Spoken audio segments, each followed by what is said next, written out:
स्वागत है दोस्तों। आज के मुख्य समाचार में आज देश और दुनिया से कई अहम और बड़ी खबर आ रही है। बात करेंगे हर खबर पर विस्तार से। हरियाणा के जाटगढ़ में बीजेपी जेजेपी नेताओं का विरोध, किसानों की दो टूक जवाब दो हिसाब लो। एक और बड़ी अपडेट, लोकसभा चुनाव 2019 में पीएम मोदी की सीट पर वोटों में गड़बड़ी, चुनाव आयोग ने किया बड़ा खुलासा। इसी के साथ अगली बड़ी खबर में आपको बताएंगे। पश्चिमी यूपी में क्षेत्रीय संगठनों की नाराजगी का पूर्वांचल में भी दिखेगा असर। चुनाव से पहले बीजेपी की बड़ी टेंशन। एक और बड़ी अपडेट, अशोक गहलोत के मास्टर स्ट्रोक ने राजस्थान में बदल दिया गेम, बीजेपी की फंस गई सीट है। तो चलिए देख लेते आज की पहली बड़ी खबर। हरियाणा के जाटगढ़ में बीजेपी जेजेपी नेताओं का विरोध, किसानों की दो टूक जवाब दो हिसाब लो। दरअसल दोस्तों, हरियाणा के सोनीपत सांसदीय सीट से भारतीय जनता पार्टी के उम्मीदवार मोहनलाल बडोली इस महीने की शुरुआत में रोहना गांव में प्रचार करने गए तो उन्हें तानो फबीत और विरोध कर रहे किसानों ने घेर लिया। बता दें कि हिसार सांसदीय सीट से कांग्रेस के उम्मीदवार और 6 बार के कांग्रेस विधायक संपत सिंह के बेटे गौरव सिंह ने रविवार को इस प्रकरण का एक कथित वीडियो एक्स पर पोस्ट किया है, जिसमें देखा जा सकता है कि बडोली को अपना भाषण छोटा करने और जल्दी वहां से भागने को मजबूर होना पड़ा। ये कोई अकेली घटना नहीं है। जैसे जैसे लोकसभा चुनाव नजदीक आ रहे हैं और प्रचार अभियान तेज हो रहा है, सोशल मीडिया पर वायरल हो रहे वीडियो से पता चलता है कि सत्तारूढ़ भाजपा के उम्मीदवारों को कई निर्वाचन क्षेत्रों में किसानों के विरोध का सामना करना पड़ रहा है। बता दें कि किसान संघ और संयुक्त किसान मोर्चा के धड़क पगड़ी संभाल जट्टा किसान संघर्ष समिति के अनुसार ये विरोध प्रदर्शन जवाब दो हिसाब लो अभियान का हिस्सा है। पिछले 5 साल में सत्तारूढ़ पार्टी को उसके काम के लिए जवाबदेह बनाने का एक ठोस प्रयास सोनीपत लोकसभा क्षेत्र के गांव रोहना में भाजपा के प्रत्याशी का जबरदस्त विरोध हुआ।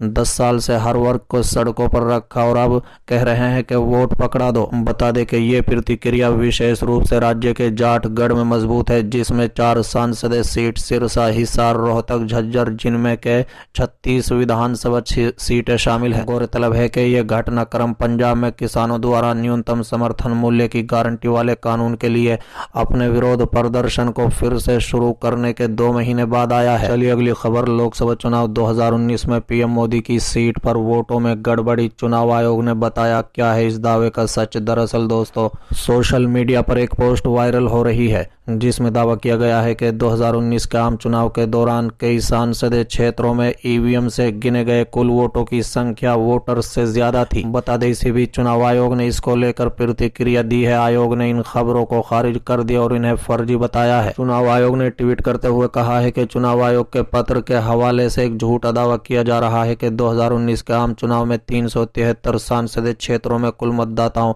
और ईवीएम में डाले गए वोटों के बीच अंतर था। इस तरह के दावे धार्मिक, फर्जी और निराधार हैं। इलेक्शन कमीशन ने ऐसी कोई जानकारी नहीं दी है। एक अन्य पोस्ट में यह भी दावा किया गया है कि 2019 के दौरान वाराणसी सीट पर मतदाताओं और ईवीएम में डाले गए वोटों की संख्या अलग थी।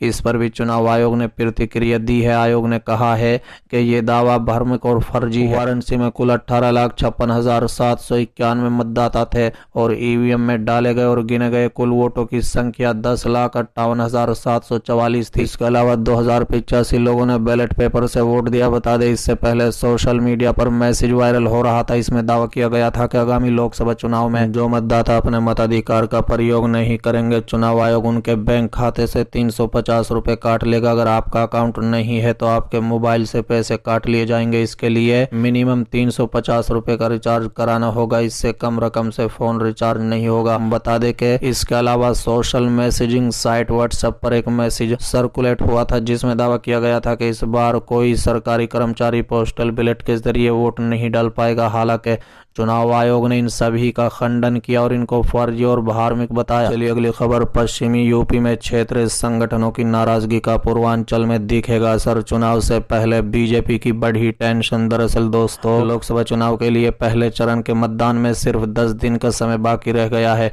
ऐसे में पश्चिमी यूपी में क्षेत्रीय संगठनों की नाराजगी ने बीजेपी के रणनीतिकारों की चिंता बढ़ा दी है। सहारनपुर के बाद अब मेरठ मुजफ्फरनगर में भी क्षेत्र महापंचायत की घोषणा से पार्टी जहां स्थिति का आकलन करने में जुटी है, वहीं ये नाराजगी पूर्वांचल तक न फैले इसके लिए भी मंथन शुरू हो गया है। क्षेत्रीय संगठनों ने बीजेपी पर क्षेत्रीय समाज का राजनीतिक प्रतिनिधित्व घटाने और उनके महत्व के कम करने का आरोप लगाया है। यूपी की राजनीति में अचानक पश्चिमी उत्तर प्रदेश के क्षेत्रीय समाज के नेताओं ने जो बागी अंदाज दिखाया है, उससे बीजेपी में हलचल मच गई है। इन चुनाव से पहले जब पार्टी हर जाति को साध कर सियासी संदेश देने की कोशिश कर रही है, ऐसे में पश्चिम में नाराज क्षेत्र संगठन सेक्रेटरी दिखाई पड़ रहे हैं। लेकिन ये सेक्रेटरीता बीजेपी के खिलाफ जा सकती है, क्योंकि समाज के नेताओं ने गांव-गांव में बैठक करके आरोप लगाते हुए क्षेत्रीय समाज को ये बताना शुरू कर दिया है कि बीजेपी क्षेत्रों की राजनीतिक प्रतिनिधित्व और ताकत को कम कर रही है। चलिए अगली खबर। अशोक गहलोत के मास्टर स्ट्रोक ने राजस्थान में बदल दिया गेम, बीजेपी की फंस गई सीटें। दरअसल दोस्तों,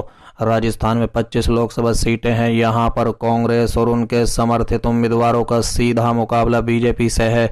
बीजेपी के नेता इस बार हैट्रिक लगाने की बात कर रहे हैं, लेकिन सियासी जानकारों का कहना है कि ये इतना आसान नहीं है। आपकी जानकारी के लिए बता दें, कांग्रेस 7 से 8 सीटों पर बीजेपी को कड़ी चुनौती दे रही है। राजनीतिक विश्लेषकों का कहना है कि कांग्रेस 2 साल टोंक, सवाई माधोपुर, जैसलमेर, बाड़मेर और भरतपुर में उलटफेर कर सकती है, जबकि सीकर, नागौर और डूंगरपुर बसवाड़ा सीट पर कांग्रेस के सहयोगी दल बीजेपी को कड़ी चुनौती दे रहे हैं। जानकारों का कहना है कि अशोक गहलोत ने गठबंधन कर बीजेपी के लिए मुश्किलें खड़ी कर दी हैं। बाड़मेर से केंद्रीय मंत्री कैलाश चौधरी मुश्किल में दिखाई दे रहे हैं, जबकि जोधपुर में गजेंद्र सिंह शेखावत के कांग्रेस उम्मीदवार करण सिंह से कड़ी चुनौती मिल रही है। सियासी जानकारों का कहना है कि इस बार बीजेपी के मिशन 25 में सौंध लगा सकती है। हालांकि इंडिया गठबंधन के लिए कांग्रेस ने 3 सीटें छोड़ी हैं।